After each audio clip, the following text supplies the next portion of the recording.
വലിയ എവർഗ്രീൻ ഫോറസ്റ്റാണ് ഞങ്ങളുടെ ഏരിയ. അവിടെ ഈ കാട്ടുമാവുണ്ട്.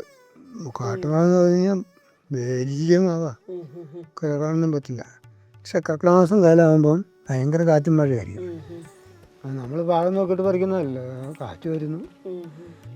മുത്തശ്ശനും മുത്തശ്ശിയും കണ്ണിമാങ്ങ അച്ചാറുണ്ടാക്കാനുള്ള ഒന്നാം ഘട്ട പരിപാടികളുമായി കഴുകി ഉണക്കിയ ഭരണികൾക്കും കഴുകിത്തോർന്ന കണ്ണിമാങ്ങകൾക്കും ഇടയിൽ സാരംഗിലെ മാമരങ്ങളിൽ നിന്ന് കണ്ണിമാങ്ങ ഒടിച്ചെടുക്കാൻ ആളും നേരവും ഇല്ലാതെ അന്തം വിട്ടിരിക്കുമ്പോഴാണ് മുക്കാലിയിൽ വനത്തോട് ചേർന്നൊരു വീട്ടിൽ ധാരാളം കണ്ണിമാങ്ങ ഒടിച്ചു കൊടുക്കുന്നുണ്ട് എന്നറിഞ്ഞത്. കേട്ടതേ വിഷ്ണുവും ഉണ്ണിയാർച്ചയും അവരുടെ ഉണ്ണിയും കൂടി സ്ഥലത്തെത്തി. കുത്തനെയുള്ള ചെരുവിൽ 4-5 പേരുടെ ഒത്തൊരുമിച്ചുള്ള പണികൾ. കയറ്, കത്തി, ചാക്ക്, കൊളുത്ത്, ത്രാസ്, വെട്ടുന്നു, കെട്ടുന്നു, വലിക്കുന്നു, മുറുക്കുന്നു, അയക്കുന്നു.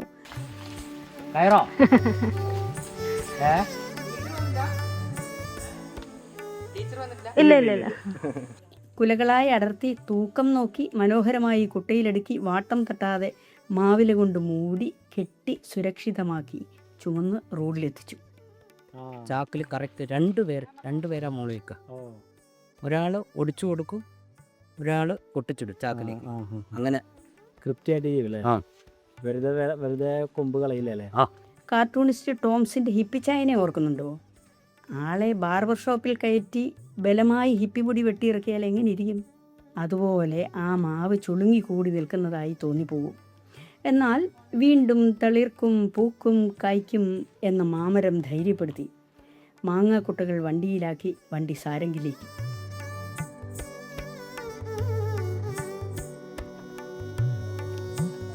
വസന്തത്തോടെ പൂചൂടി അണിഞ്ഞൊരുങ്ങുന്ന മാമരങ്ങളിൽ മരതകമുത്തുകളായി ഉണ്ണിമാങ്ങകൾ പിറക്കുന്നു. കണ്ണിമാങ്ങ എന്ന ബാല്യത്തിലേക്ക് അവർ വളരുന്നു. കൂട്ടം കൂട്ടമായി തൂങ്ങിക്കിടന്ന് ആടിത്തിമിർക്കുന്നു. അവർക്ക് ബാലപീഡകളേൽക്കരുത്. നല്ല പ്രതിരോധ ശക്തി ഉണ്ടാവണം. ആരോഗ്യത്തോടെ വളരണം. അതിനായി അമ്മ മാമരം അവർക്ക് അമ്മിഞ്ഞപ്പാൽ ചുരത്തി കൊടുക്കും. വെള്ളത്തിൽ അലിയുന്നതും അലിയാത്തതുമായ രാസവസ്തുക്കളുടെ മിശ്രിത ലായനിയായ ആ അമ്മിഞ്ഞപ്പാലിനെ ചൊന, കറ, പശ എന്നൊക്കെ നമ്മൾ വിളിക്കും. കണ്ണിമാങ്ങകൾക്ക് വേണ്ടത്ര അമ്മിഞ്ഞപ്പാൽ അനായാസം കിട്ടത്തക്ക വിധം നല്ല മർദ്ദത്തിലാണ് ഞരമ്പുകളിൽ അത് നിറച്ചു വയ്ക്കുന്നത്. തൊട്ടാൽ പൊള്ളുന്ന പലതരം അസ്വസ്ഥതകൾ ഉളവാക്കുന്ന ഈ ചൊനയാണ് രുചിയേറിയ കണ്ണിമാങ്ങാച്ചാറിലെ പ്രധാന താരം എന്നതാണ് വിരോധാഭാസം.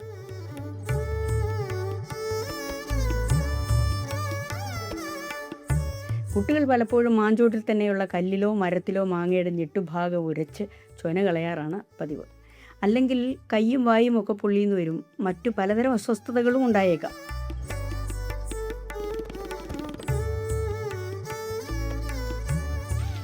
മീനച്ചൂടും യാത്രയും കൊണ്ട് ക്ഷീണിച്ച കണ്ണിമാങ്ങകൾക്ക് സാരംഗിലെ തണുതണുത്ത വെള്ളത്തിൽ ഒരു മഴക്കുളി, വിസ്തരിച്ചൊരു വിശ്രമം. അതോടെ ഈർപ്പമെല്ലാം മഞ്ഞ് ചുറുചുറുക്കുള്ള ചുണക്കുട്ടന്മാരായി. ഈ കണ്ണിമാങ്ങ 2 ഘട്ടമായാണ് അച്ചാറാക്കുക. കടും പച്ച നിറത്തിൽ തൊടുതൊടുത്ത സുന്ദരന്മാരുടെ ഉള്ളിലേക്ക് കടന്നു കയറുന്ന വെളുവെളുത്ത കല്ലുപ്പ് അവരുടെ ചോരയും നീരും ഊറ്റിപ്പുറത്താക്കി ആ മരുന്ന് നീറ്റിൽ ആറാടിച്ച് ഉറച്ച മസിൽമാന്മാരാക്കുന്ന ഒന്നാം ഘട്ടം.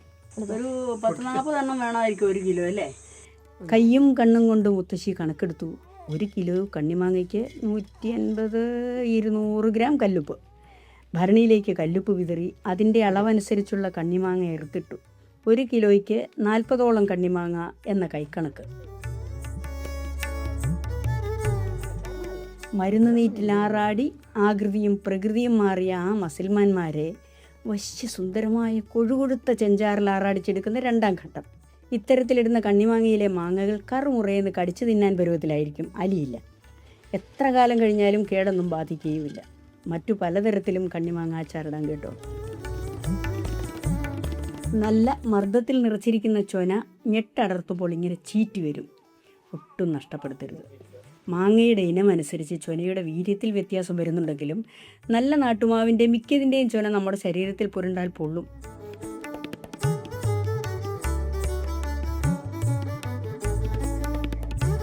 കീടങ്ങളിൽ നിന്നും പൂപ്പലിൽ നിന്നും മാങ്ങയെ രക്ഷിക്കാനായി ചൊനയിൽ നിറച്ചിട്ടുള്ള രാസവസ്തുക്കൾ അച്ചാറിനെയും അവയിൽ നിന്നൊക്കെ സംരക്ഷിക്കും.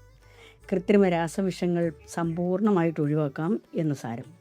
അതുപോലെ മാങ്ങയുടെ ആരോഗ്യപൂർണമായ വളർച്ചയ്ക്കായി ചൊനയിൽ അടക്കം ചെയ്തിട്ടുള്ള രാസഘടകങ്ങൾ നമ്മുടെ ആരോഗ്യത്തിനും ഗുണമാകും. ആഹാ, അത് കൊള്ളാമല്ലോ. അപ്പോൾ കണ്ണിമാങ്ങ അച്ചാർ വാരി വാരി തിന്നാൽ ആരോഗ്യമുണ്ടാകുമെന്നാണോ? കേട്ടോ, അധികമായാൽ അമൃതും വിഷം എന്നതാരും മറക്കണ്ട.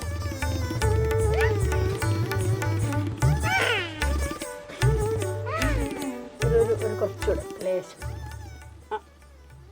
മതി മതി ബാക്കിയുള്ള മതി മതി.